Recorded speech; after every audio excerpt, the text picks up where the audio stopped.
you may make the wrong decision, but that's your decision to make. You must never have a situation where government can censor and take away your right to speak freely your thoughts on the subject, or to listen to others who want to share their thoughts on the subject. You must never have a government that has the power to say they're going to block some freely your thoughts on the subject, or there are others who want to share their thoughts on the subject. So you must never have a government that has the power to say they're going to block some freely your thoughts on the subject, yes, or there are others who want to share their thoughts. That's a risk we have to take. So you must never have a government that has the power to say they're going to block some freely your thoughts on the subject, yes, or there are others who want to share their thoughts. To tell them they can't travel, they can't associate, they can't go to work, they can't go to school, because you believe that what one group produced as the solution is the only solution, even if you have no scientific evidence to back that up. And if you even claim you had scientific evidence to back it up, you still have no right to take away my right to choose. It is my body, and it is my choice. My body, my choice. My body, my choice. My body, my choice. And so the UIC wants to make sure we begin the foundation of a new constitution to be embedded with these principles, that you as an individual is a sovereign creature, created by your creator to have full and unequivocal dominion over you. The government may fix the road. The government may put up a street sign. The government may say green means go and red means stop and yellow means be careful. But the government must never have the right to say your body belongs to them. Whether they say it directly, legislation, it is wrong, it is wrong, it is wrong. And so the UIC stands firmly on the side of defending individual liberty and personal responsibility. So, our philosophy, it is the right of every human being to be free. Therefore, the only moral justification of government is to protect the life, liberty, and property rights of every citizen equally. Good governance, therefore, is the protection of individual liberty, the promotion of personal responsibility, and the provision of a safe, clean, and orderly society. Protecting individual liberty and property rights is the only sure foundation of a peaceful and prosperous nation. If you don't protect those, nothing else matters, because a government that can take away your right to choose is a government that has become your master. And we don't want no more masters. Tired of them. Yes. And so, if we're going to give ourselves a new and powerful constitution, we must understand what we're trying to escape. And the diagram on screen shows you what we're trying to escape. We are under a system where we have colonial powers. I call them colonial masters. Whether they're China or America, it doesn't matter. Don't jump out a frying pan into fire. Don't think that BRICS is the answer. Yes, what America has now in terms of the so-called reserve currency and their fraudulent system of monetary policy is wrong, and we have to mash that down. And we don't have to go mash it down directly now. We just need to take ourselves out of it. In Jamaica we have a saying, take away yourself. Alright? So we can take ourselves out of it. But because that is wrong, ladies and gentlemen, but because that is wrong, it doesn't mean what China and company coming with is right. The Bible says to prove all things. What that means?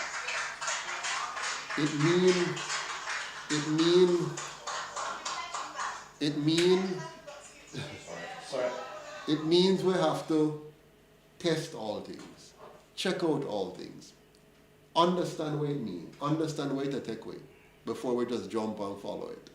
So, right now, the colonial masters set and enforce a global agenda The purpose of that agenda is very simple. It is to enrich a few people at the expense of everybody else. That's the model for lifetime, for generations, from the Caesars, from Cleopatra, from any days of old, no matter where you go. When Jesus had whipped them out of the temple, it has always been a few men and women, mostly men and then later on women, a few men and women who believe that they should own and control the rest away and extract our wealth from us. That's the foundation of these models of governance. And so, beginning with the understanding of the colonial masters at the top, setting the agenda, we need to understand how they work. They work through subgroups. So one of the groups they work through is called the PSOJ Organization of Jamaica.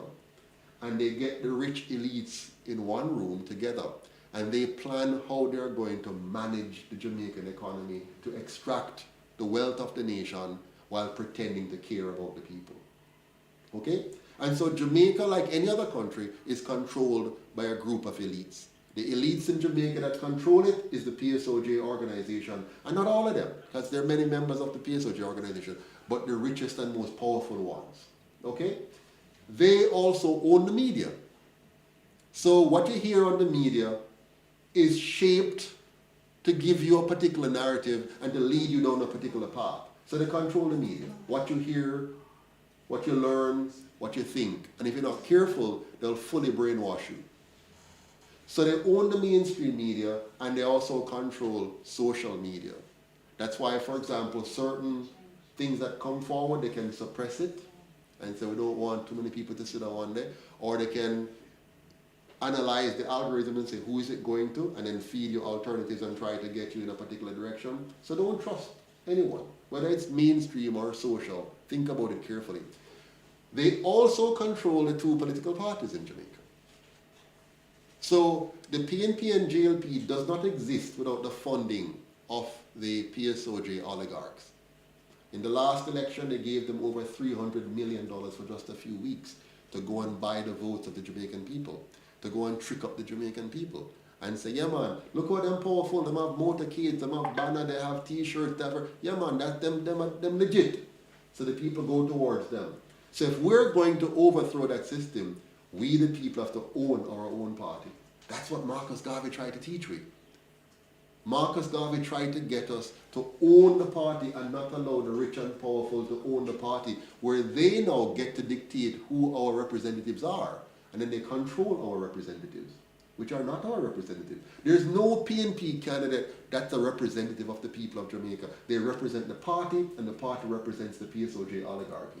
There is no JLP representative that represents the people of Jamaica. They represent the party is owned by the PSOJ oligarchs, and therefore the government of Jamaica, PNP or JLP, is owned by the PSOJ, who is also owned by the colonial masters. That's right. So all the vote we have been voting for the last 80 years, from 1944 until now, no matter which one you voted for, you're always voting for the PSOJ oligarchy and the colonial powers that control them. Doesn't matter which one you vote for. I know you might have liked Manley, or you might have liked Siaga, or you might have liked Bruce Golding, or you might have liked PJ, or you might have liked Portia, or you might even like Andrew, God forbid. But the bottom line is, the bottom line, it no matter which one you like, if you dip your finger into the ink and vote for one or the other, you're voting for your own enslavement. We have to go back to Marcus Garvey and build and own our own party. It must be a grassroots movement which is owned and operated by the people. It must be of the people, and it must be for all the people. That's right. And that's why we created the UIC. And so this is the system we want to mash up. The system they use to divide us, the system they use to distract us, the system they use to exploit us, the system they use to extract our wealth from us. To do that, we have to understand their governance model. And on the screen right now, you're seeing their governance model. This is their governance model. You can tell that they don't mean you any good, because at the very top of their governance model is the monarch of England. They put as sovereign over us the king or queen of another nation. That's what our leaders put. When they gave us so-called independence, they put at the top the monarch of England as our sovereign. And then they tell us we have the right to vote. But in order for us to vote, they designed a constitution that created a government and an opposition. Let me ask you a rhetorical question, a very important question. How many of you, if you were to create a company today, so you're successful, you're a successful entrepreneur, and you have built a business, would you organize a board of governors? So your board of directors. Would you split your board in two and call one government and one opposition to fight each other to run your company? No. That's ridiculous. If you did that, your company would be dysfunctional. Now let me explain something to you. A person might say, but look at other countries that have a similar system. How come they're doing so well? I submit to you a very simple response. Not one of those countries who now have a partisan system used that system to become rich.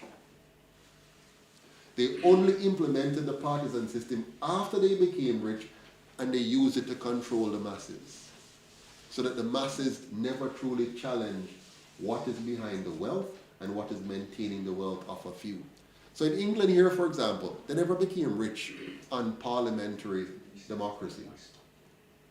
They became rich through dictatorship, and they used that to go across the world and dictate it to everybody. When they went to India, did they have the people vote for government and opposition? No. They raped them, and when they were leaving, they split them in two, Pakistan and India. When they went to Ghana, did they use parliamentary democracy? No. They raped Ghana, and when they left, they gave them government and opposition. One smart man named Lee Kuan Yew in Singapore decided he was going to make sure that system doesn't take root in his country. And so he built a model, not a perfect model, but a model that undermined that system and allowed Singapore time, 25 years, to go from third world to first world in one generation. They focused on 4 things to achieve that, which we must do. Number 1, you must build a system that roots out corruption from the very beginning.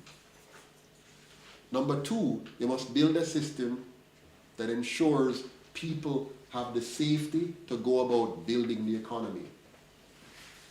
Number 3, you must build an economy where the environment is clean and beautiful and pretty, because it will inspire and bring out the best in your people.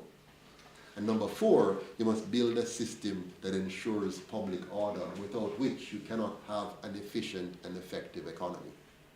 4 things. Anti-corruption, root it out up front from the top down, not from the bottom up. So don't run around and go after the little small fries and say you're trying to stop corruption. Go for the big fish. So like when the Prime Minister was caught the other day in the little thing, don't say no, we're not going to prosecute. Prosecute!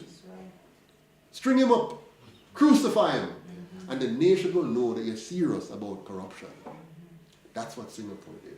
They crucified the first one of their ministers who tried to dare engage in corruption, and they set the example from the top down. And so the people at the bottom know, say, oh, them serious, man. Me not going to engage in corruption, because if them can do that to him when they're up there, so what are they going to do with me? That's the kind of thing you need in Jamaica, where we root out corruption from the top down, and the same thing for crime. Nobody with a little boy them in the street, grab them up and throw them in the back of a police car and mash up them little life, whatever. Go after the masterminds. And if you cut off the head of the crime monster, you fix the crime problem below.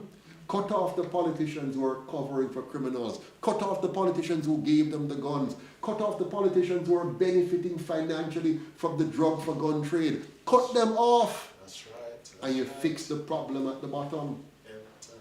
Cut off the big private sector, powerful one, them who pretend as though they're wearing, they're clean with their jacket and their ties, while we know that they're tied to some serious undercurrents in our crime industry. If you do that, If you go for it from the top down, you'll quickly clean up the bottom. And so, let's look at this system here now. So as I said before, we know that we have a problem because they put the monarchy on the top. Then they gave us a partisan model. But here's the clicker in this thing. The model they put in place requires you to be funded privately, to be funded by the rich and powerful, which means if your party and your candidates are dependent on the rich and powerful to fund your campaign, then guess what happened? They own you. And when they own you, they own the government. And when they own the government, they own the poor people then. Okay? So watch that carefully, right at the top. Then they made sure, in this colonial model, they made sure that the prime minister had almost absolute power. He appoints 13 members of the Senate by himself, without no regard. He just appoints 13 persons, friend and company. They just did a few of them the other day. The prime minister also appoints any member of the legislature on his team, on his side, the ones who come from his party, to become members of parliament. What does that do? It means the MPs are beholden to the prime minister. And it means the senators are also beholden to the prime minister. And they're all a part of the same club. So now they're going to cover for each other and ensure mass corruption, which is what we suffer. Now you might say, but hold on, how come that don't happen in the UK? It happens, but to a less degree. Here's what happened. In the UK, you have many, many more parliamentarians than you have ministerial positions. In Jamaica, you only have 63, right? And normally only a portion of them form the government, like right now about 45, and in some cases 30-something. So it means almost all of the MPs will be a minister, or can expect to be a minister, even in a reshuffle. So they're now tied to the prime minister in a way that allows him to corrupt them. Secondly, all of those MPs are serving dual functions. They're both in the executive branch, meaning they're executing policy, and they're in the legislative branch, which means they're overseeing or providing oversight or supervision of. So you have now corrupted them because you have given them a conflict of interest position, where they're both executing and overseeing at the same time. So that's a problem right there. In the end, the Prime Minister controls practically all the levels of government, including impacting the judiciary. This corrupts the entire system. Now let's go to the UIC's solution. Take a good look at that chart, the UIC's chart. In this system, we begin with a constitution that does not have anybody above you. The highest and most sovereign thing in this design is the Constitution itself, which says you are sovereign. And you're going to be governed by the rule of law, not by the whims of men. So you don't have today a left-wing leader or tomorrow a right-wing leader, and they can do with you as they please. In this system, the core laws are entrenched so that whoever come in must abide by them. This system puts the citizen at the center and at the top as sovereign. So it begins with every citizen being sovereign. But most importantly, it has a 100% publicly funded campaign financing system. What do I mean by that? How much time do I have left? 10 minutes. 10 minutes. It has a 100% publicly funded system. Don't miss this. What this means is every single candidate no longer needs to belong to any political party in order to get funding. They don't have to go and beg any money from any private sector entity. You simply need to meet some core qualifications, which includes having the right knowledge and understanding of governance.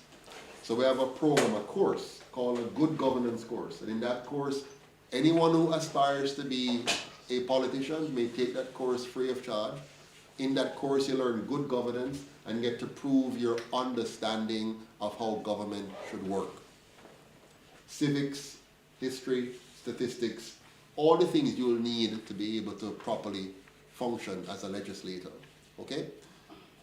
Once you qualify on that basis plus age and whatever, you will now be given the same financing as any other candidate, not by virtue of money, but by a few things. Access to newspaper, radio, television, internet, town hall meetings, and debates. So let's say you have two candidates. You have Mr. Morrison here, who is rich, and you have me, and I am poor. His wealth will not give him an advantage, and my poverty will not make me disadvantaged because of this model. The difference between us will be the policies and our ability to communicate them to you. You will have full access to us through the medium that I just described, and you'll be able to now elect one of us based on the substance of what we bring, not based on the amount of money that was behind us. You follow me? And so this model of governance is crucial to us eliminating big money from politics and allowing the best and brightest to come forward. They're not intimidated by the lack of money, and they're not intimidated by a party being able to manipulate them and prevent them from getting to where they need to go. Beyond that, now we're going to have some basic electoral processes. Senators, we're going to have 14 senators elected by the parishes. Right now in Jamaica, senators are appointed willy-nilly by the Prime Minister and the opposition leader, their friend and company. We're going to have an elected president, not a figurehead, not a ceremonial. We're going to have a president who is actually equipped to function and operate as the chief executive officer of Jamaica as government. We're going to have 3 vice presidents, 1 elected from each county, Cornwall, Middlesex, and Surrey. Why? Why 3, and why have them elected separate from the president? Because they're going to be counterbalanced within the executive branch. They're also going to make sure that neither one of them can expect that they can bump off the president and become president automatically, because they don't know which of them will be. The Senate will decide that. The president and these 3 vice presidents will sit in a core executive branch that includes 2 other members. One is the general secretary, which runs with the president on the same ticket, and one is the treasury secretary, which runs with the president on the same ticket. Why? The gen sec will be somebody that will be in charge of being chief of staff, making sure all the people that we have within the executive branch of government are like your HR manager, HR director. Yeah, the treasury secretary will be your finance minister, but you'll get to see them on the campaign trail and drill them to see if you really want them people, yeah, to be your HR director, so to speak, and your finance minister. The 6 of them together will nominate the other ministers of government. Okay? When they nominate them, they're nominating them based on job descriptions. And they must nominate persons who are qualified and competent. And they cannot nominate a senator or a legislator. Why? Because the 2 branches must now be separate. Those who are going to occupy the executive branch must not be a member of the Senate or the House of Representatives. Why? Because one must hold the other accountable. And they can't do it when they link up and mix up and all of that. So we're going to separate them fully. Okay? And so in the end, you're going to have now the core group led by the president nominating the best Jamaican from anywhere in the world.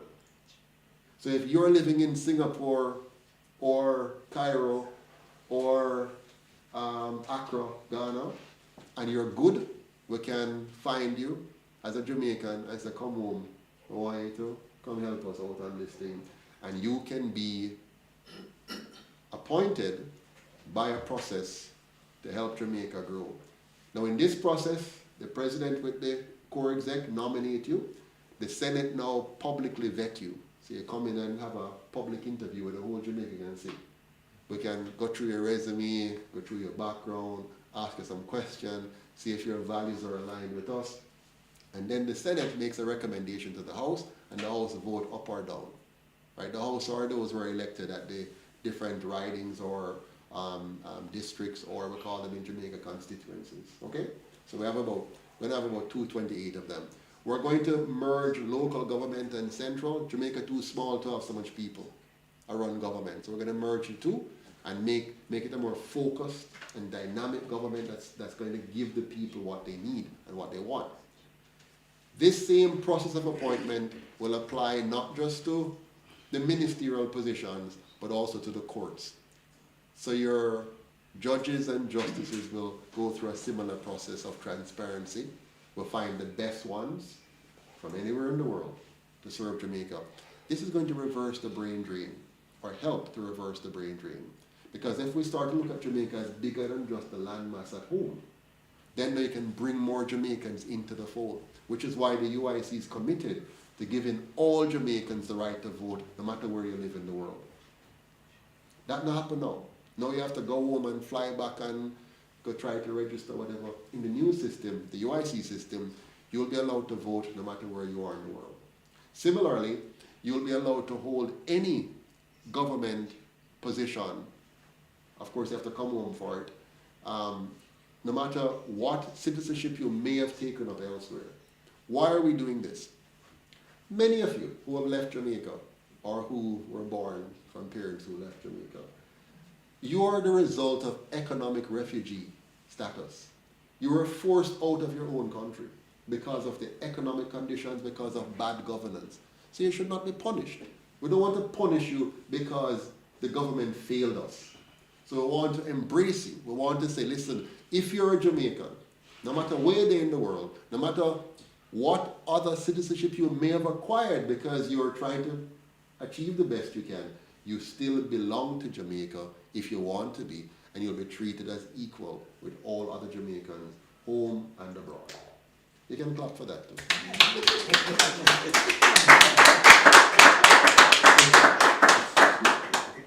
And on top of that, our policy is you must be able to return home with everything you own without paying a cent for duty. Yeah.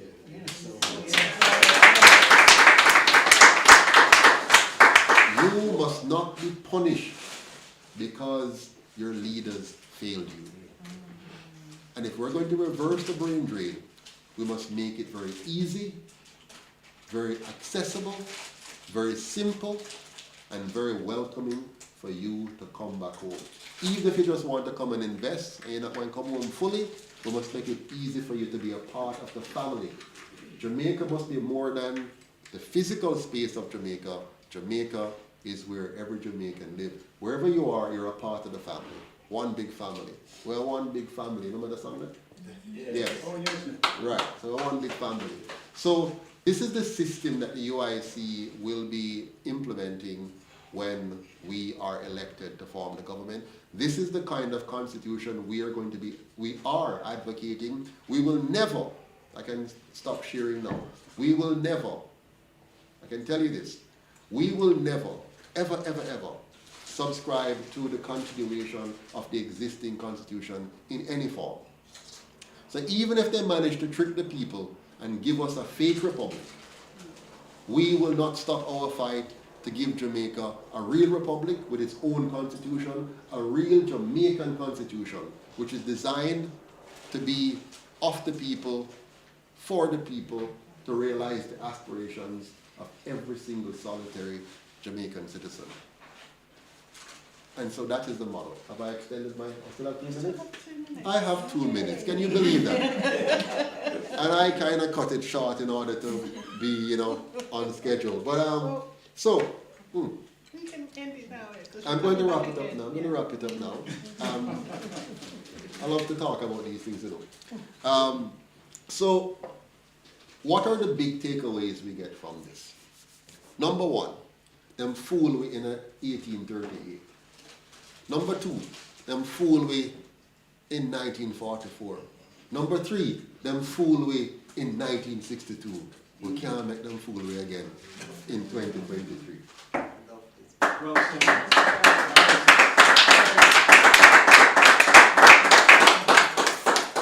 Madam Moderator, I rest my case. Well, thank you, guys. Give another round of applause.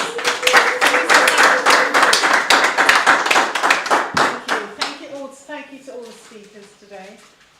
We're going into our Q&A session.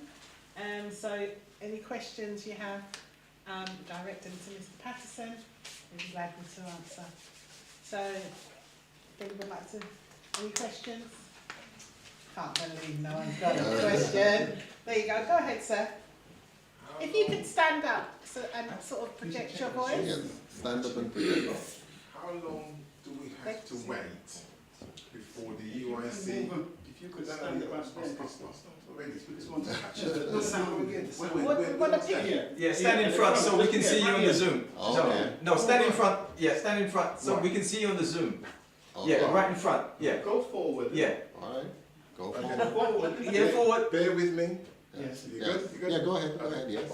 How long would we have to wait before the UIC can actually be competing against the recognised political parties for power? Wonderful. Good question. You may have a seat and I'm going to answer that for you. So the question from the gentleman, the goodly gentleman, from where are you from? Well, We're in roughly in London itself or London, yes. London itself. Okay. So the question from the gentleman, and your first name, sir? it's Michael. Michael. Yes. And how long you left Jamaica now? 60 years ago. 60 years ago. So Michael left Jamaica 60 years ago. Too long. And he's yes, too long. And he's asking how long. Yes. You might recall a speech from Martin Luther King, where he asked the question, how long? How long shall we wait for justice as a people? How long? And in that speech, Martin Luther King said, not long. And I would like to echo the same sentiment. It is as long as we decide to make it and as short as we decide to make it. Now the UIC is your party. The UIC is your movement. When I conceived of the idea in 2012, December of 2012, I thought to myself, how long will it take for us to get there? We're now at 2023. And so I've been working at this since then. And now we're at this point where we have more than, well, when I just started, 1,300 persons signed the document for us to become a political movement. The ECJ, which is made up of the two parties, fought for nearly a year to prevent us from becoming a party. We overcame, and we're now here. And we're still here because of the contributions of people like you.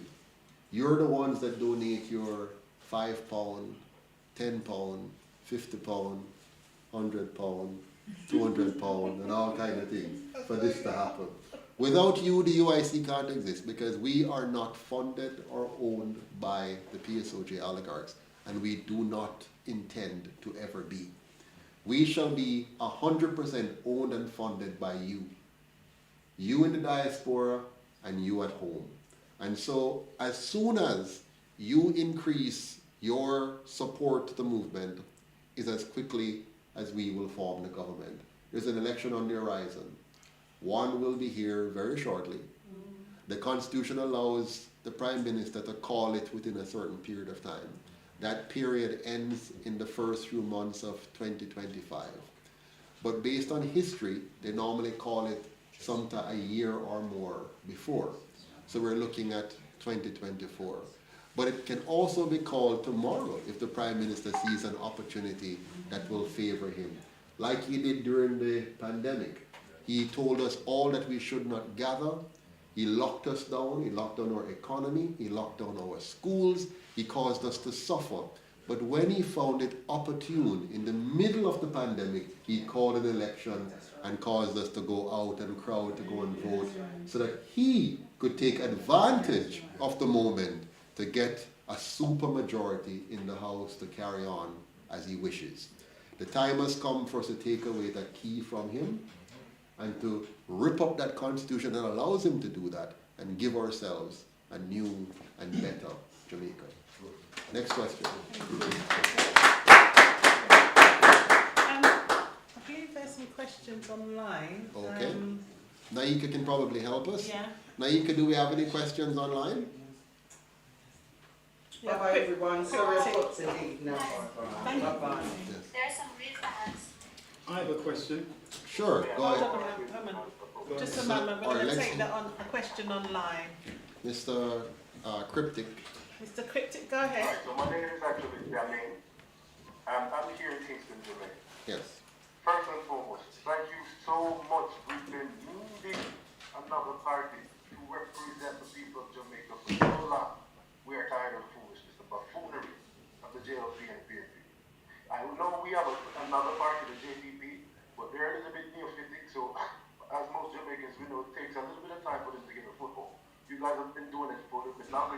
structure of the political climate right now. I guess the substantive question is this. Our previous time you guys ran, I know it's in 2019, I think, because I've been following the UIC for a little bit. So in 2019, you guys got registered as a formal political party, but I know that you, for instance, did make a push before for MP. The organization wasn't as strong as before. So my question is this. You guys tried, I think you didn't do so well the last time. What has the UIC done? Because we do need proper representation, but let's be clear about it. We have to have somebody that is able to stand on equal footing with the JLP and PNP. Right? So what are some of the things that the UIC has done to kind of improve itself as an organization so that the people of Jamaica can stand behind this party? Because we need it. You guys, you don't even understand how much we need you right now. So what improvement has been done in the organization so the mass of Jamaican can buy into the UIC as a party? Would you like either Chase or Winston Sure, to answer, yes. and then you can come in on the Sure. end? Winston or Chase, could you take that question?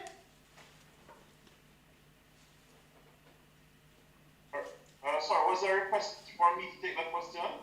I'm asking, could you take that question that Cryptic just asked, and then Mr. Patterson will come in at the end? Alright, am I heard? Yes, we can hear you. Alright, thank you. Alright, so the UIC has provided the structure for us to take government.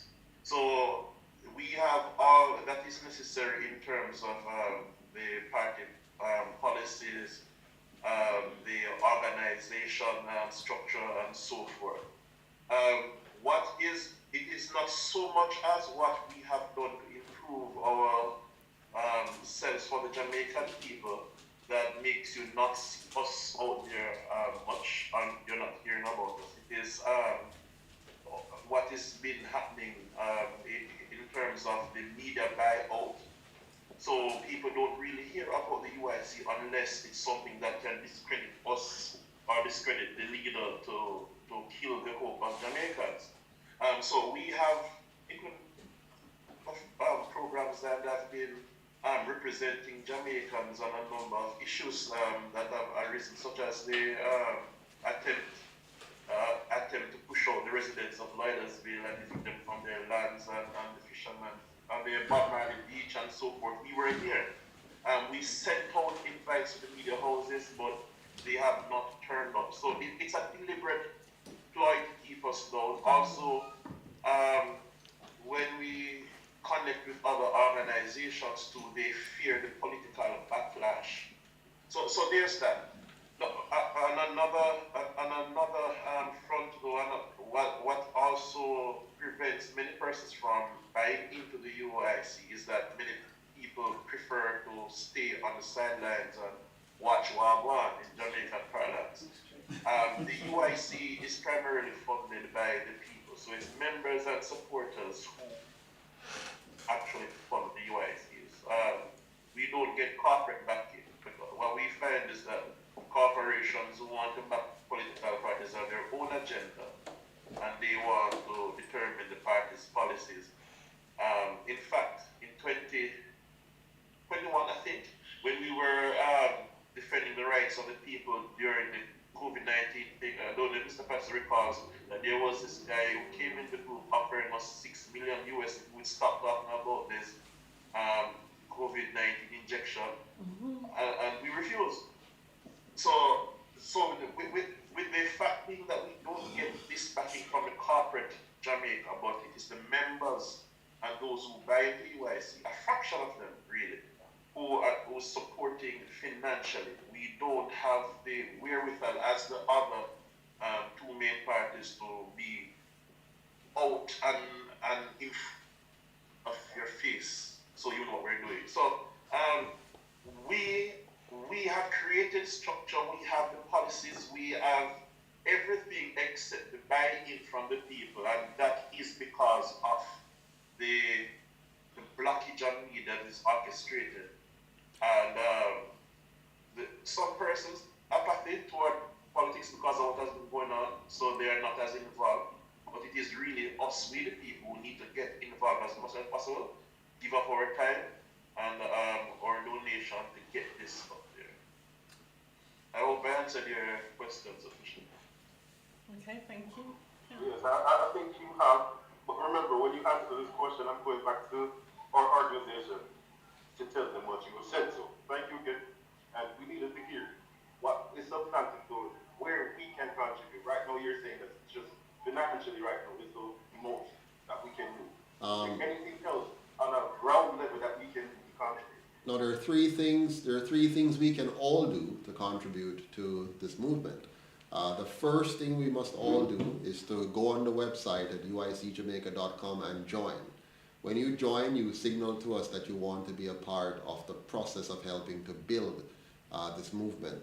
Second thing you need to do is to raise your hand and say, I'd like to volunteer. And volunteering comes in many forms. You can volunteer to spread the word. You can volunteer to organize a group. You can volunteer to do fundraising and a number of other things. And thirdly, you need to donate.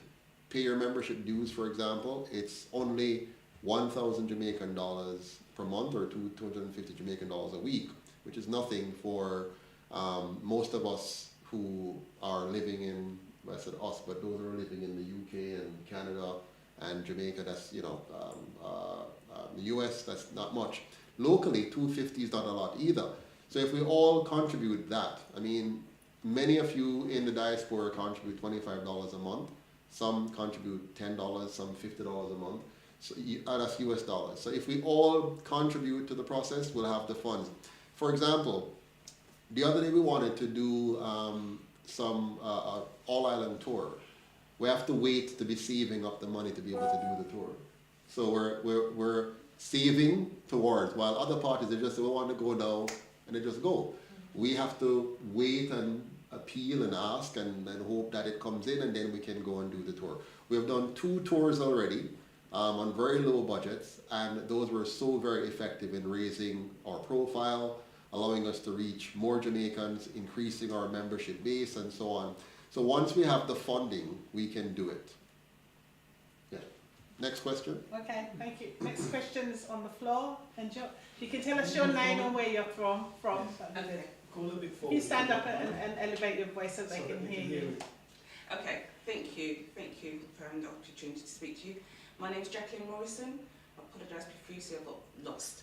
But yeah, I've got 2 questions if that's okay. I know that you had a recent meeting with Mutabaruka, and part of the conversation that you actually had with him, you were discussing about having a coalition with another party to support your movement. Yes. And unfortunately I can't remember that other party.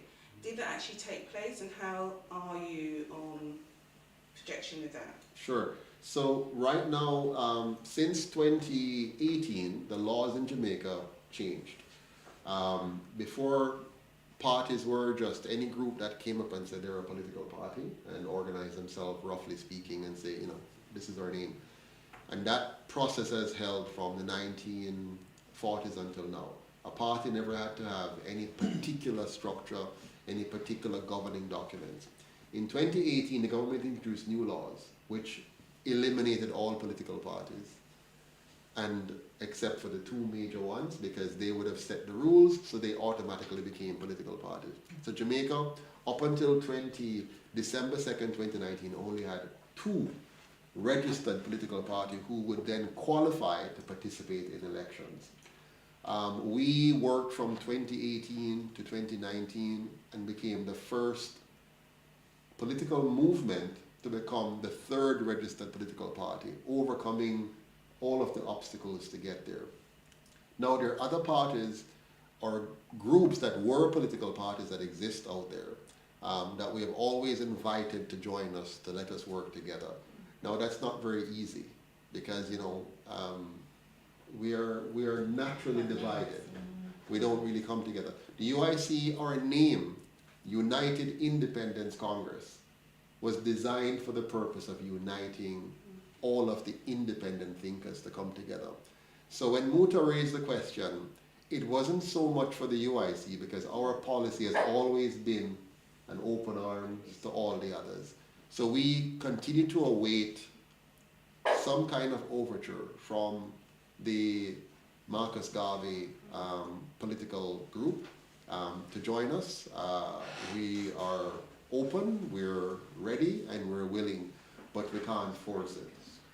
So we're waiting. I have always extended the olive branch to all the subgroups. In fact, the UIC is so nonpartisan that we, in this process, these town halls, we have invited all the political parties, registered or unregistered. We've invited JLP and PNP. They're welcome to come here and share. They could come and ask questions. They could come and give their views so that you can hear contending views. So far, they have not taken it up. We can't force them to do it. Next question. Do you actually have a reason why? Do you have any reasons why they haven't actually taken up the opportunity? I would only because be guessing. It actually benefits us all, really. Right. But while you and I see the benefits, sometimes persons, when we get involved in the political process, there are other reasons why we're involved. Politics is it's a get-rich-quick scheme in Jamaica. So, for example, when you see a politician, a person join one or the other of the two parties, they normally join them knowing that this is going to be a ticket, a meal ticket. If you think about it, no well-informed, educated, smart person could ever join one of the two parties and hope to do anything more than what has been done so far. You have seen 80 years of it. So if you choose to join the PNP or the GLP, it's because you see something other than what the rest of us see, because 80 years it doesn't work. Now the UIC, of course, doesn't offer you anything except a chance to build your country. We are not offering you any opportunity to milk the Jamaican people, because our model of governance, for example, when we win and we change the governance structure, your chance of ripping off Jamaica is gone. So some people will not find this appealing, because if we win, they're winning to give power to the people of Jamaica. Yes. So that don't really interest them. They want a party where when they win, they get a plump position. For example, in the current system, if you win for those parties, you can become a minister. If you become a minister, what do you get? A plump job, access to capital, and the ability to engage in all forms of corruption. Now, if the UIC win, what happens? Oh, I can't be a minister. Them go and look for the most qualified person and put them in there. They're going to separate it now, so even though we get elected, I can't get for run the ministry, I can't get for the nothing. So some people wouldn't want that. They want to keep the status quo. That's why they join PNP, and that's why they won't even join the UIC, because they want the opportunity to do what others have been doing for so long. She does have two questions, but can we come back to that question? Okay, so there's somebody's had their hand up online. They've put their hand down. So if we go to Ventis, we'll come back to you. Come back to you very shortly. Hi, this is Ventis Brown speaking. My question, are you frustrated like me as to why there is a lack of openness? The people have not been invited to submit what proposals or recommendations they would like. And secondly, is it a situation that we are being fostered a constitution which obviously a private group are putting together, and then we are being told that we must accept that? Are you frustrated? Okay, good question. I am not frustrated. I would be surprised if they did otherwise. So what the government is doing right now, in terms of so-called constitutional reform, they're doing what I expected them to do. Here's the outcome that they're hoping for. One outcome is that they frustrate us so much that we vote no. So when they come out with whatever concocted version they put before us and say, do you want to do this? Which would effectively mean, in a simplistic way, leaving the monarchy. Simplistic way, because you're not really leaving the monarchy. What you're doing is just changing the name. You're putting lipstick on the pig. So they are hoping for one of two outcomes. Outcome number one, a majority vote to say, no, we don't want that. So they say, see it, then vote for stay with the monarchy. So they keep the system. Outcome number 2, we vote yes, we want the foolishness that they bring before us, and they say, well, it worked out just the same. So for example, in Barbados, as they're now finding out, they've switched and they've gone to a republic, but now they're realizing, but nothing will change. At the same system. As a matter of fact, we've given more power to our local corrupt groups in the process. You understand? So they are going to win either way. The only way they lose is if the UIC's We the People campaign kicks up and kicks off and we galvanize the people. You might recall in 2021 when I led the 500 people in Kingston against the mandates that they were trying to bring in, they had to back off. And so they were only able to juke about 20% of the people at the time. And 80% were spared at the time because of our action. Now, we did that with only 500 people and a few arrests. Okay? Just imagine now if we can rally the nation, a much bigger number, and raise hell and say, no way, we don't want your fraudulent constitution, we don't want your fraudulent referendum question. What we want is a real republic, and we will settle for nothing less, and the UIC has given it to us. So you have 2 choices. Uno. 2 choices. Choice number 1, step aside and let the UIC take over. Or choice number 2, take what the UIC is offering us and implement it. And I'd be happy if they do that. Because I would much rather enjoy a new Jamaica than spend my time fighting these political battles. But fight we must. Because if we don't fight, they're going to trick we again. Next question. Go ahead. It's Jacqueline Morris again. So I was actually born here of Jamaican heritage, and I'm really proud of my heritage. That's the first thing, okay? Yes. A, that my parents are Jamaican, and B, that we stem from Africa. That is imperative for me. So I've got 2 questions. Part of my concern is the perception of Jamaica.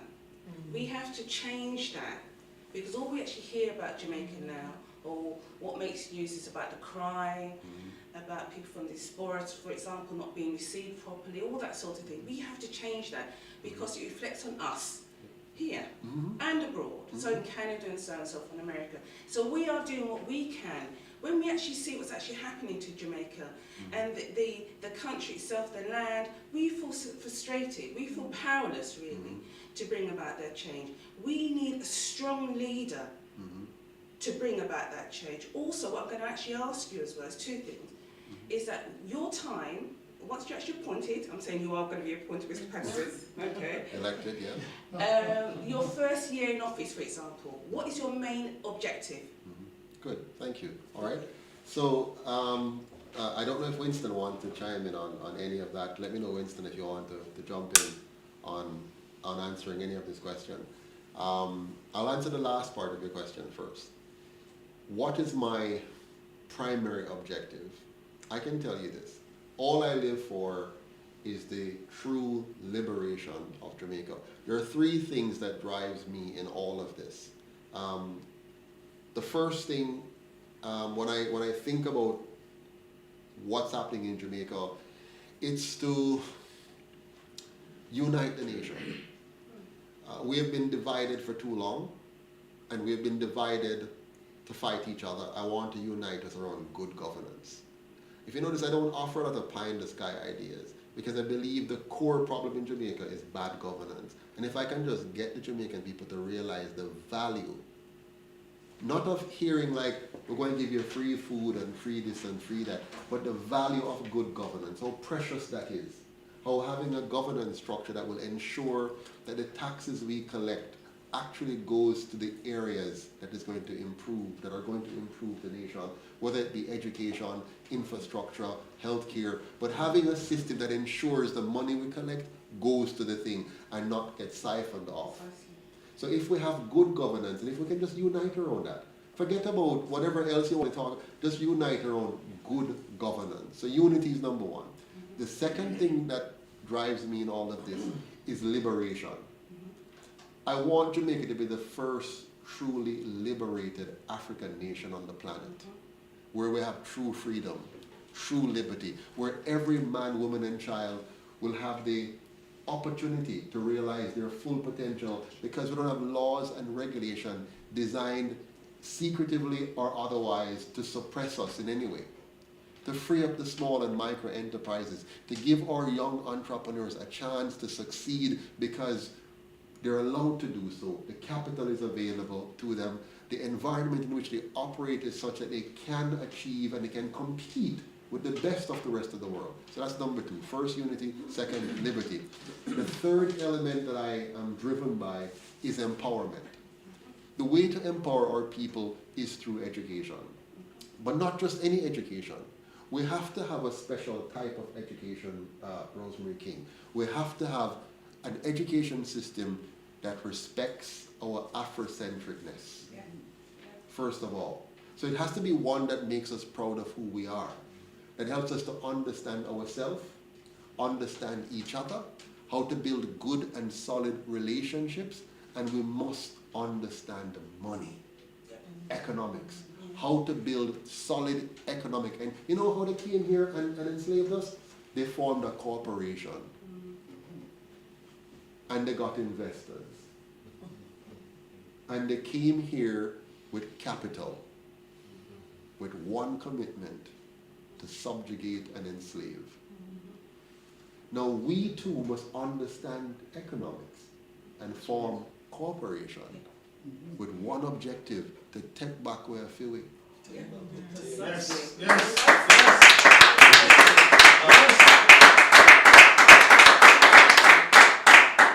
Every building you see here in this land that is more than a few years old was built on the blacks of slavery. That's right. All the gold that you see them talking about, all the wealth that is being moved around the world, the very monarchy that you see sitting here, they sit on the backs of our people.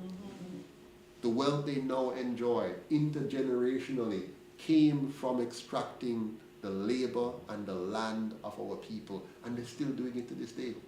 For example, one last one. If you look at bauxite mining in Jamaica, what's going on with bauxite mining? What have they done?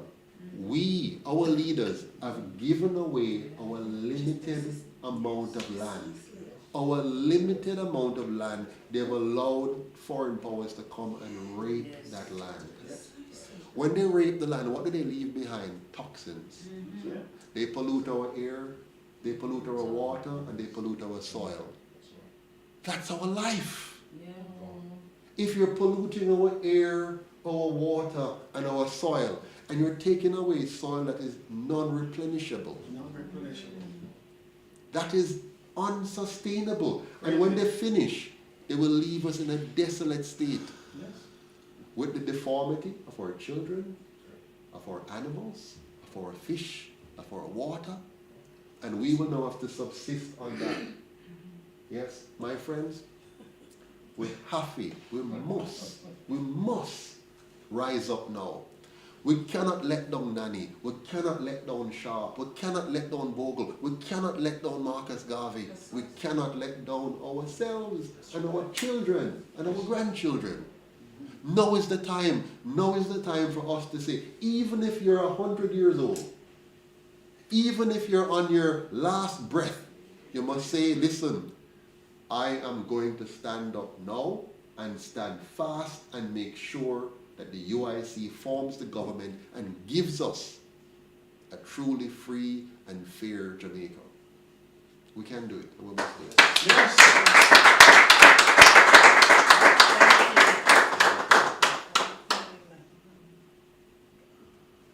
Oh, we're done.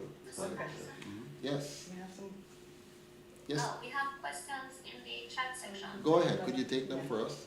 Give us the questions. Okay, so the first question is from Mrs. Janet Brown. Is there a support group here in England that I can get involved in? Absolutely. She can reach out to our UK ambassador, Miss Rosemary King, right here, and she will lead you in the process to help create the UK diaspora group. We have a group right now, and you can join that group and work with the diaspora group here to build up the UIC. We have a very strong group in Canada. Big shout out to Miss Emma Gordon. She's the best, sorry Rosemary, she's the best ambassador we have out there. She's number one right now, and Rosemary's going to come in second soon. So, you know, you have to get up there and match Miss Gordon. But she's doing well over there in Canada, and we have the US group is working right now. I think with Miss what's her name, Naika, our goodly, my goodness, no, she's chairing the finance committee. Forgive me. And what's her name again? Lisa Abdul. So Lisa Abdul is kicking up a storm, getting ready for the New Jersey event that we're putting on. So yeah, thank you. Next question. Quickly, go ahead. You're here. 1 second, Naika. One quick question. Go ahead. Amongst everything you actually said, Mr. Patterson, I welcome that. That is great. Yes. But also, what we also need as well is transparency. Of course, that's good governance. We must have transparency. And that's good governance. So that is key. Yes. Yeah, when you have good governance, you have accountability, you have transparency, precisely. you have all the structures for proper checks and balances. Yeah. You can't go wrong. Yeah. Focus on good governance, people. We can't go wrong if we focus on good governance. Also, the other Caribbean islands, they look to us. Yeah, yeah. And they're now saying that We have failed them. We have failed them. We failed. We have failed it. We have failed Haiti. We have failed St. Lucia. We have failed Barbados. We have failed Trinidad. We have failed Africa. I mean, but Africa looked to us. Africa looked to us. And they're saying what's happening Little here? powerful Jamaica. And I believe we can lead Africa. If we get it right here in Jamaica, if we get our governance model and let the world look, hey, what we're talking about, you know, this model, what we have done in reggae, what we have done in trap, is what we're about to do in politics. Yes. We're going to give the world a governance model that's going to shock them. We're all behind you. Absolutely. Oh, yes. All right.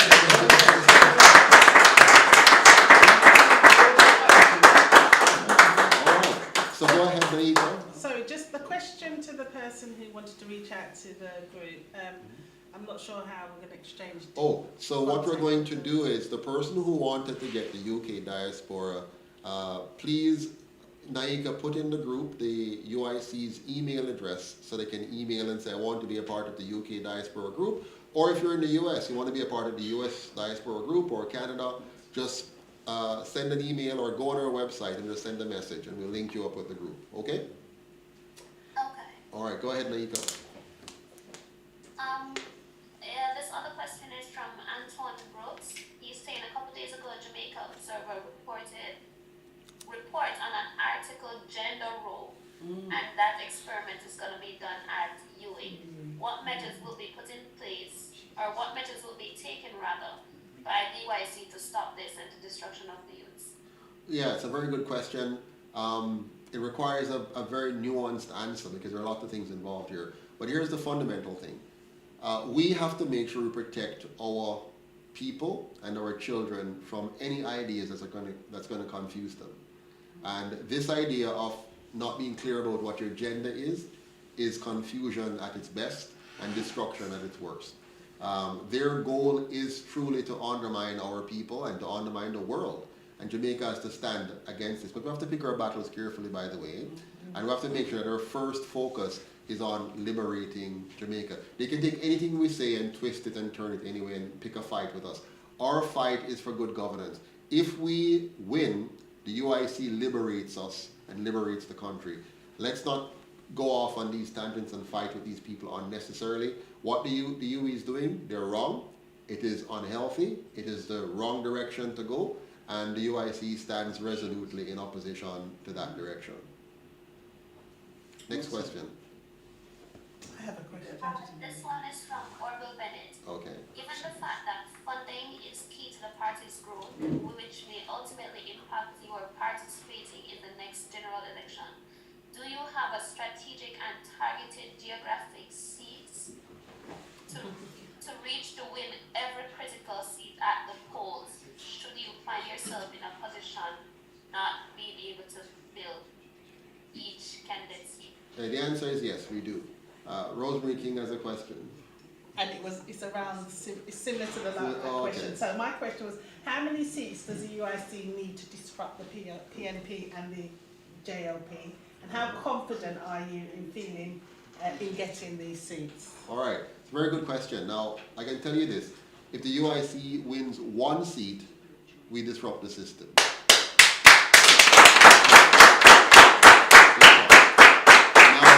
in the coming election, we're going to have very likely a close election.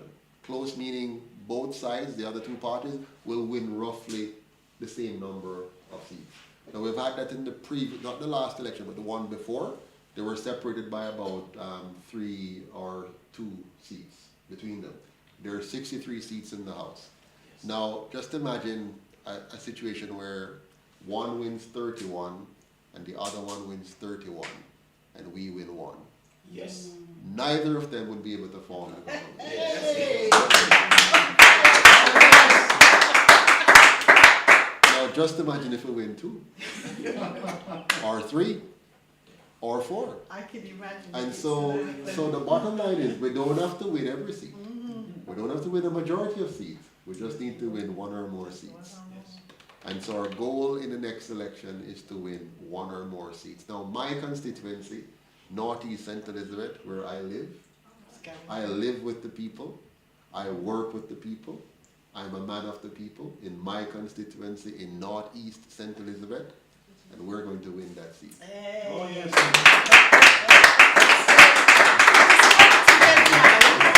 Yeah. And our chairman lives in Westmoreland, in Bethel Town, and we're going to win that seat. Oh, yes.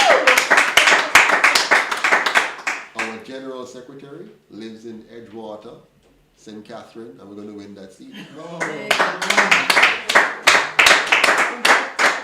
Our VP, Chase Neal, lives in St. Mary, and we're going to win that seat. Our VP, Dr. Brown Johnson, she lives in St. Andrew, we're going to win that seat. Is that not Mr. Holness's parish? Well, yes, but there are many seats there, and she's going to win 1. So we are going to, we have Mr. Garth Barnett, and he is in Kingston, and we're going to win a seat there, so too. Wow. So you know, the only thing that can stop us from winning a seat is you. The two parties can't stop us. They can't stop us. It's only we, the people, who can stop us from winning. Because if we get behind these candidates, if we fund their campaign like we have never funded anything before, then we can take back our country. $1, £1, 1 pence at a time. We can do it. Next question. Oh, yeah. Gentleman here. Your voice is quite low, so you. My question is to you, Rosemary. To me? Yes. I hope I can answer it. It's a quick question. You said this is the second town hall meeting. How much people did you have the first one? How many? How many people was at the first one? The first one was in Jamaica. Yes. No. No. There's a series of town hall meetings that are happening in different countries. So the next one's in Canada. Yeah. Our esteemed historian, John Henry Clark, asks a question. Can black people save themselves? The answer is yes. I pose another question. Will we? Yes. Yes. I have some concern about that. Yes. Tell you why. Had it not been for this good sister, I wouldn't be here. My plan was to go to Luton at Windrush exhibition. Good sister they did some good work. So I wanted to go and support her. I got as far as the tube station, never turned back because there was a train strike. I couldn't go. So I was doing some other work. And she called me and tell me about this. Clyde Wembley. He'd been posting out the information. So we know about it. But because there's so much weight on him, tall shoulder, it out of focus. Because what, sorry? It out of focus. Okay. Oh, okay. Yeah. I'm saying all this. It's a tiny handful of us here. for such an important mission. Precisely. Yeah. Yes. Yeah. The Precisely. question is, will we save ourselves? Good question. Because when I first hear about the UIC, I asked myself, is this man really serious and just a talk? Because if God was to come out to the ground and look at the policy and program, he would have said yes. Because the most revolutionary approach Yeah. to government of our people have seen. Yes. And where are we? Precisely. We should be embracing this. Thank you. Precisely. So in fact, Come closer because I can't hear you online, please. in fact, it's not just about reaching out to the masses. There's a whole heap of us of frontline activists. Yeah. We need to sit down with this man, Yes. reason with him, Yeah. and say how we can be part of this movement of liberation. Absolutely. Here, here. And the time is now. Yes. So Yes. we don't take ourselves very serious. We're big rampers. We like to dance and jig and jump about. But I think those who are here are taking it very seriously, which is why. Yeah, I don't believe in a handful business. So let me interrupt you for a second. We What's your need name, more. sir? Pepperkai. Sorry? Pepperkai. Pepper Kai. Yeah.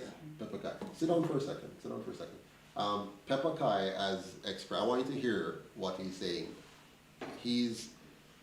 He's wondering if we are prepared to save ourselves, because so few of us have shown up for such an important event. But he prefaced that by saying that even when he heard about the UIC, he was wondering if the money are really serious.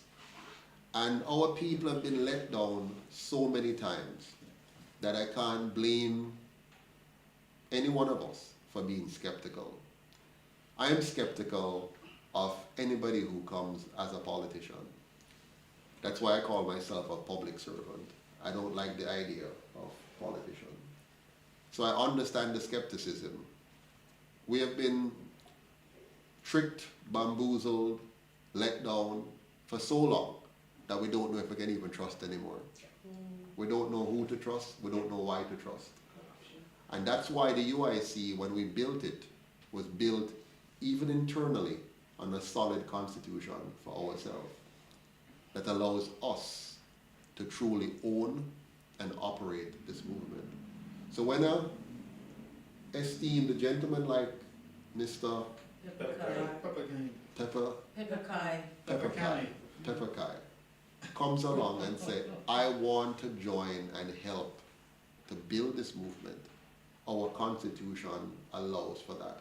When back in 2020, early 2022, I think it was, I was challenged for the leadership of the UIC.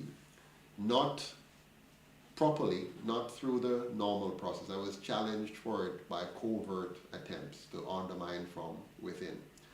And somebody said to me, a gentleman who is now running for one of the other parties, he came, he joined the UIC, and he said, I see what you're doing, and I believe in it, and I think it can work.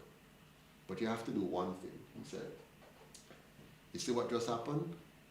You have to change the constitution so that nobody can run against you, and you remain the leader until you have been elected and got this thing off and everything. And I said to him, no, that's not the way the UIC is designed. I will be the leader of the UIC for as long as the members decide so. So we must not from the beginning design a system that embraces any form of dictatorship or any form of nepotism or any form of bad governance. Struggle we must, hardship we must face and overcome, but we must not use those hardships and difficulties as a basis for disenfranchising anyone. Yes. And so the UIC will have a leader, a president, that the majority of members elect, and any leader that the majority does not want as leader anymore, the same majority must have the full freedom to remove him or her. And so the system is designed for us. It is my gift to Jamaica. I spent the last 11 years now working on this. And I'll be so proud if the UIC is elected, whether or not I am the president.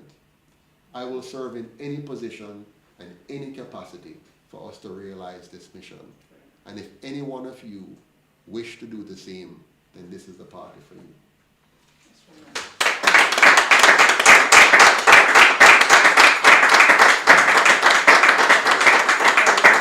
A couple of questions. Yes, and then we'll- Naika, tell her to go ahead. Come in. Naika? I've got one. Oh, okay, so we'll take another question online and we'll come back to the floor. Go ahead, Naika. Alright, this is from Mr. Andrew Henry. Do you have representatives for South Manchester, councillor or MP? No, we're looking for a candidate right now, so please feel free to nominate yourself or somebody to run. We're looking for somebody for that division and constituency. Yeah, that's about it for questions here. It's mostly comments afterwards. Okay, I saw a question though from a gentleman who Lyndon Style. was asking for, I think he's repeating the comment and he wants an answer to it. It's a question about, what was it about? It's, I couldn't read it clearly, but I think he's adamant that he wants an answer. Could you please, I think it's Orville Bennett, his name is. He says, in fairness, I think I see it here. He says, in fairness, let me see if I can get it here. Can you help me with that, Naika? Go ahead and read it for me. In fairness, Mr. Patterson, no third party has ever been taken seriously by the Jamaican electorate. No single seat has ever been won by such a party. So the people, the electorate has let down the Jamaican people, not the third party or its representatives. okay, I beg to differ, and that is why history is so important. At the first election, you might not know this, at the very first election we had in 1944, let me backtrack a bit. The PNP was formed in 1938. The JLP is a breakaway from the PNP, and they came about in 1942. Okay. Note carefully, the first election that we had was held in 1944. And the PNP, which was the first of those two parties, failed to win, and more independent candidates were elected than PNP candidates. Wow. Most Jamaicans don't know that. So the Jamaican people were thinking from back then. The JLP won that election. Since then, what has happened? As the plantocracy, or the PSOJ oligarchy, redoubled their efforts with money and support for these two parties, they effectively marginalized and pushed out independence. What does an independent need to win? Back in the 1940s, it could have simply, you're talking to people and it's all new. As time goes on, it's about who has the most money to buy advertisement, to buy food, corrugate and rum, yeah? To buy t-shirts and caps and armbands and to hold fun events and all kind of stuff. So that's what wins election in Jamaica today. We're at the place now where 2/3 of the nation have given up on the electoral process. 2/3, and have stepped aside. So now it's the hardcore tribalists who are electing one or the other. There's a small sliver of persons who will sway based on whatever freebies is given. And so between the two bases, you can switch to one or switch to the other. But the majority of Jamaicans are not involved. Now, they have not let down themselves. We're talking about in 62, a largely uneducated population. Illiterate for the most part, can't even sign their names, the majority in 1962. Today, having seen the process, many people have just given up. You can't blame them because they don't see how they have the power to change. We know, the best of us, have to come together and give them hope again.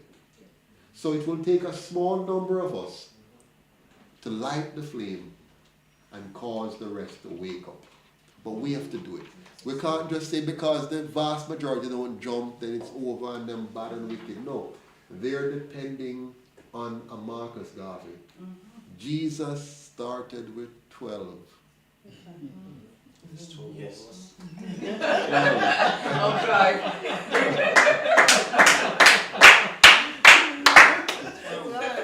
And so we can do the same. Look at the work of Nani.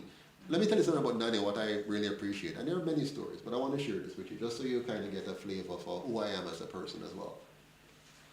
Nani is the first female general, army general. They don't teach it that way in our books in school. They teach it like some witch and some all kind of stuff. But if you think about it, a woman in a man's world leading an army against the best equipped armies, and managed to bring them to the point where they felt it was necessary to enter into a treaty. A woman, a young woman in a man's world. And when you look at the work of a Sam Sharp, he was so committed that he could say when they were hanging, I would rather die on yonder gallows than live in slavery. That is the spirit that we must have. And if a small number of us have it, we'll light a little flame, a little spark, and it will blaze up and engulf the whole nation. Let's bond down them system by inspiring our people. Yes. Next question, Naika, if any. Okay, one here. Come up. Just a quick one. Hello, yeah. My name is Orion Sharp. Yeah. And I live in London, but from St. Thomas, Jamaica. Yes. Basically, I would like to say, if you have, say, the JLP, a well-established party, and the PNP, as you know, say the JLP wins 25 seats at the next election. The PNP wins 25, say at 50. So the next 13 outstanding, the UIC wins that. So with 25 and 25, that's an armed parliament, isn't it? Yes. So which side would you swing on? Or would it be a next election? How would the country govern? Very good question. I have an answer for you that. I have an answer for you. If in the next election we have what is called a hung parliament, meaning neither of the two of traditional sides can form the government, and the UIC will be called into action, they're going to come to us and each side will try to say, boy, I can join with me so we can form the government. My answer, if I am the leader of the UIC at that time and one of the parliamentarians, will be very simple. Whichever of you will make me the Prime Minister, I will join with you.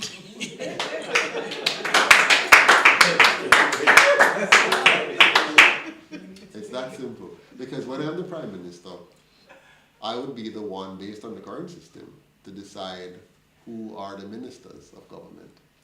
And I'll be appointing the 13 senators. And what does that mean? It means I will have the infrastructure to push forward the UIC's agenda.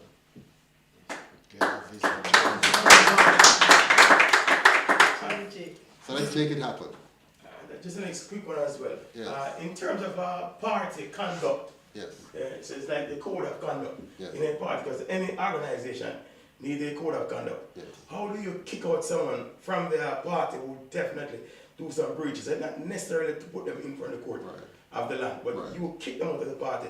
How do you simplify that? Very good. We have what is called a National Executive Council, which is obligated to remove anyone, elected or not, from the party, especially from leadership or candidacy, who does not reflect the values, the vision and mission of the organization. So even if you're not elected and you're a senior member, executive member, and you're not in keeping with those, the NEC will remove you. However, you can dispute that through our dispute resolution committee, and you go there and make your case, and they too are obligated to ensure that if you're not in keeping with the values and vision and mission and policies, then you're removed. Okay? All right, online. Any more questions online? Miss Williams? Yes, there is. Maybe you can respond to this comment first. This is from Orville Taylor saying, the comment that really warranted a response from Mr. Patterson was the topic of UIC seat will was the topic of one UIC seat will disrupt the ruling party. I differ. Maybe 5 to 10 seats will have a meaningful impact.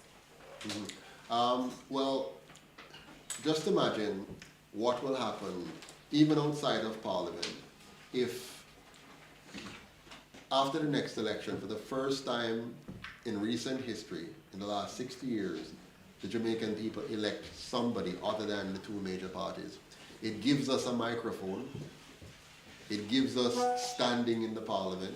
It allows us time to respond to issues in the Parliament, and to do so, we could not be ignored by the media anymore, because now we have to be asked, we have to be responded to, because we can now address the issues as an elected representative of the people. So just having one seat gives us the authority and gives us access to the microphone to speak out on the issues of the Jamaican people. In fact, if we win one seat, I guarantee you by the next election we win a majority.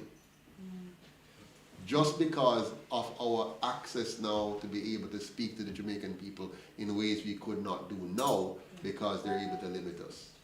Yeah. So we can't, one seat is enough to make a difference, and anything more than one seat will be earth-shattering. Earthquake. Yeah, earthquake. All right, next question, Ms. Williams. This is from Mrs. Brown. What about the talk of coalition with the Marcus Garvey Party, which was mentioned on Mutabaruka's show? Right, as I mentioned earlier on, we're still waiting for the Marcus Garvey group to reach out to us. We have reached out to them, and the invitation remains open. It has always been open for not just the Marcus Garvey group, but all the others. And the good thing about it is the UIC, our values are 100% aligned with Marcus Garvey's. So if you're a member of the Marcus Garvey group, the UIC is your home. Okay. No One other more questions question, on and this then we're side? going to close up. Go Just ahead. one more question on from the floor. Yeah, really quickly. You need to speak up. What will the UIC do to overcome the wrong in terms of how Marcus Garvey was portrayed and prosecuted, noting especially before Julius Garvey's transition? And secondly, what will the UIC do to recruit and retain young people from the diaspora that are needed to build Jamaica? All right. Great question. So the question was, one, what will we do to truly exonerate Marcus Garvey on the world stage? And two, how are we going to engage young people and for them to build the movement even further than we are now? Well, it's very simple. When we take office, we're going to set the record straight on Marcus Garvey.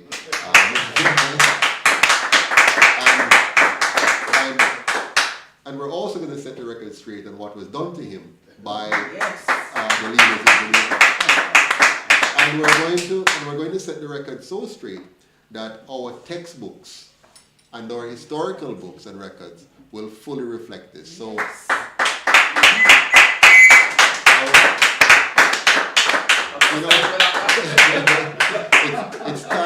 it's time for the Jamaican people to know the truth. Yes. And one of the policies of the UIC is to have what is called a Truth and Reconciliation Commission, where we're going to get to the bottom of many things, this included as well as the crime situation. We need to understand once and for all that for the last 80 years, we have been electing 2 criminal gangs to run our government. And I know we're laughing, but it's a serious matter. Because you're talking about two organizations that have engaged in organized crimes of some epic proportion. When an organization gives gun and ammunition to young men, when an organization provides funding to gang leaders through government contracts, when an organization provides legal cover for criminals to continue transshipment of drugs and money, that must be exposed and documented and recorded so that posterity must know. And the police force. Yes, and then they must be held accountable. So I'm going to give them a chance to come clean and avoid paying the ultimate price, or we're going to lead a process of prosecuting and convicting and punishing each and every one of those that we can find to punish.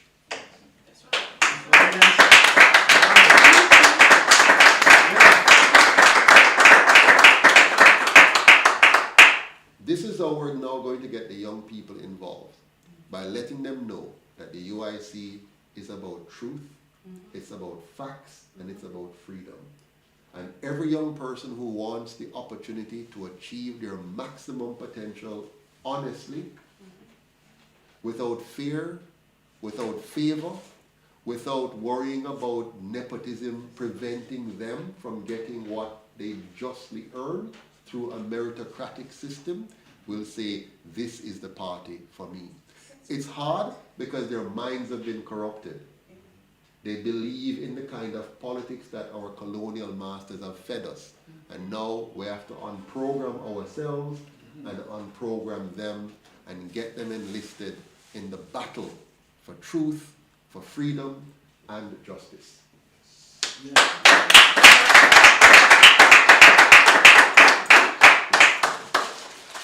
Okay, we've come to the end of our meeting. I'd like Can I just ask one more question? Sure.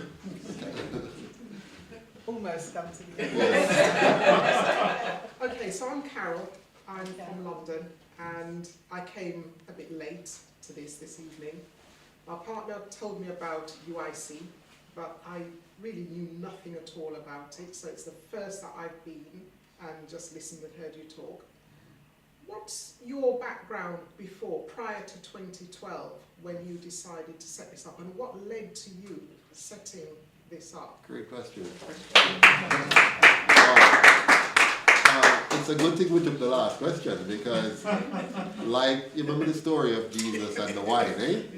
And they run out of wine, and he turned water into wine, and they asked, why you leave the best wine for the last? Well, that's what happened here. We're getting the best wine for the last. Now, okay, a little about me, right? I was born to a single mother of three. She had three children, Michelle, David, and me. She never got further than the 9th grade in school. Very hard worker, Ruth, industrious, but she gave all of her life to Michael Manley's vision and the PNP. She truly believed in what he was trying to do. And as a little picnic, I was her wash belly, the last one.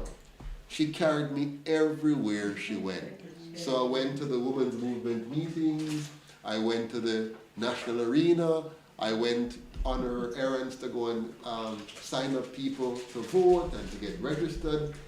I went to the Jamal, she taught Jamal. Uneducated as she supposedly was, she was well read in her own right, and she taught Jamal to help other adults learn how to read and write. So I have watched my mother working tirelessly to bring about what? She wanted a just Jamaica. She felt that the people were denied what was rightfully theirs, and she fought for it. When I got to 18 years old, she says, time come to vote. Of course, you know where you're going to vote for. And I said, no, Mommy, I can't vote PNP. She said, what? You're going to vote Labour? I said, no, Mommy, I can't vote Labour. She said, oh. So what's happening? I said to her, Mom, what I observed is that the system we have here has divided us, and we're fighting each other instead of fighting for each other. And so for that reason, I cannot vote PNP nor GLP. There must be a better way. From then until now, I've been looking for that better way. I found it after careful examination in December of 2012. But here what happened. Prior to that, I returned to Jamaica after living in Canada. So I worked in Canada all the way up to Director of Finance in the government, and I decided I wanted to come back home. My wife will tell you, the day we got married, and I left shortly after because she was Canadian before me. We went to school together. I met her in the grade 8, and we got married right after college. And so I said to her, okay, I'll live in Canada because you want me to come to Canada because, you know, she preferred that healthcare system and all of that. So I went, but the moment I landed foot in Canada, I was already looking back to return to Jamaica. So in 2011, we returned. And I spent that 2 years studying what's going on. And I said, you know what? Jamaica has no hope in these two parties. There is no way they will ever do. I said, they're too steep in corruption. They cannot come out of this. They're anchored in it. And so I spent the time now with all of my knowledge, because I've traveled the world by then. I've been to China, I've been to Myanmar, I've been to England, of course, Canada, US, you name it. And so I've seen all these countries and what they're doing and learned, and I'm a student of history, so I study a lot of history. I want to understand how things go, why this happened. And so when I came back to Jamaica and I looked again now at my country, that I left when I was about 23 years old, and I come back now and I look at it, I said, what I left and what I see now is degradation. And so I was now committed to doing all that I can to change the system. And so the next 10 years led to what we have here today. Yes. Thank you.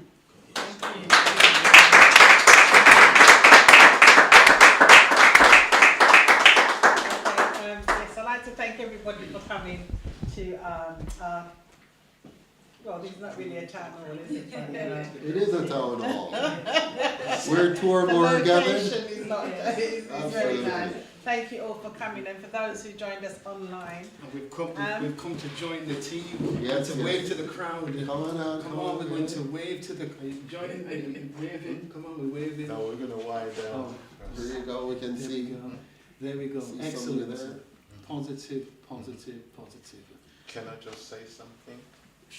Well, moderator. Yeah. 2 minutes.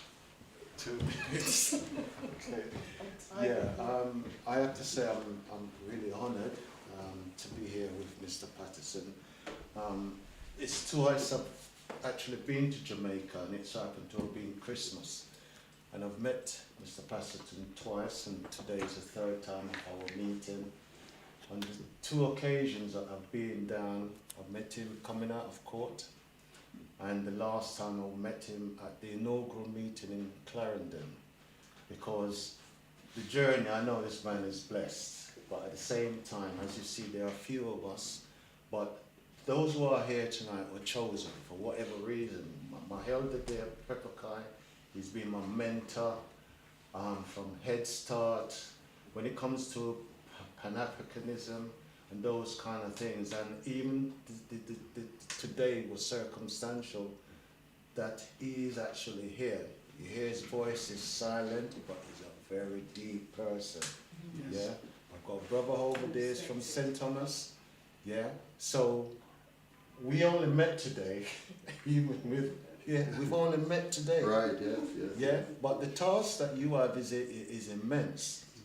Yeah, and the team that is here from the Garvey village, yeah, that young lady there, we share the same name as Morrison. All right. Yeah, you're not related. No, we met burning the fire in the woods, drumming. Wow. Yeah, so oftentimes you hear them keep saying to you, you just have to play the drums. Beat the drum. The 2 occasions I've been to Jamaica, I've taken my drums. Yeah, so we're dealing with ancestral things as you let through your vibrations. As I said when I met you, from we met, nothing's going to be the same. I did say to that when he was coming out of court. My pleasure, my pleasure. When is Yeah. he coming back? When is he Yeah, coming back? so I'm not sure when. That's the but- question. what you see here is your team. We need to organise a bigger event. This is your team. I'll come back. I'll Yeah, come back. as you saw when we took I the leave picture. tomorrow. Tomorrow. Okay, Too short. Yeah, so we're gonna just wind down, but Yeah. thank you. Thank you. My pleasure, my pleasure. Yeah, thank you. So Uh, be strengthened. Thank you all.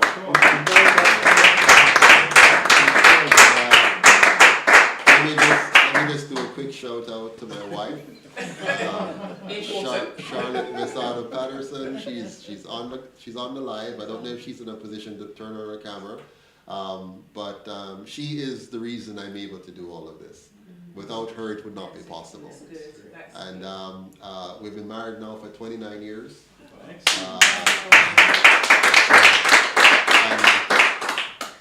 I tell you, I mean, thank you, Charlotte, for everything that you do, and for all the help that you provide. And I pray that you'll have the patience to continue to put up with me and holding up my hand. Thank you so much. And thank you.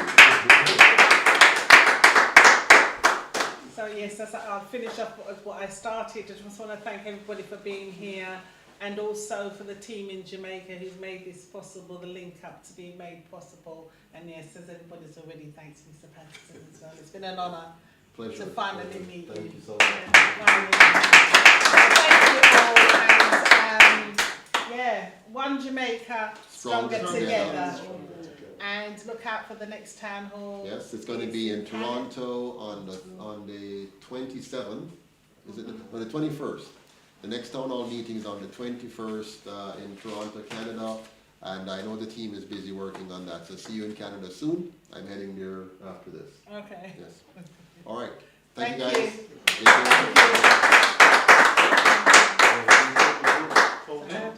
Take the group photo and all of that. Oh, now we should do. Yeah. We should do. I think Naika is going to. Were you taking some pictures? Yeah, we'll take some group. Did you take some pictures? Well, not collecting. No, I mean, No, you didn't take none. No, but I'm saying we need to do that. So let me. Can I use the washroom quickly? Yeah. I'll use the washroom quickly, and I'll be right back. Don't move. I'll be right back. I just want to use the washroom. Okay, we're still live. Have we switched off? Have we gone off? Yes, he's offline now. Yeah, I think.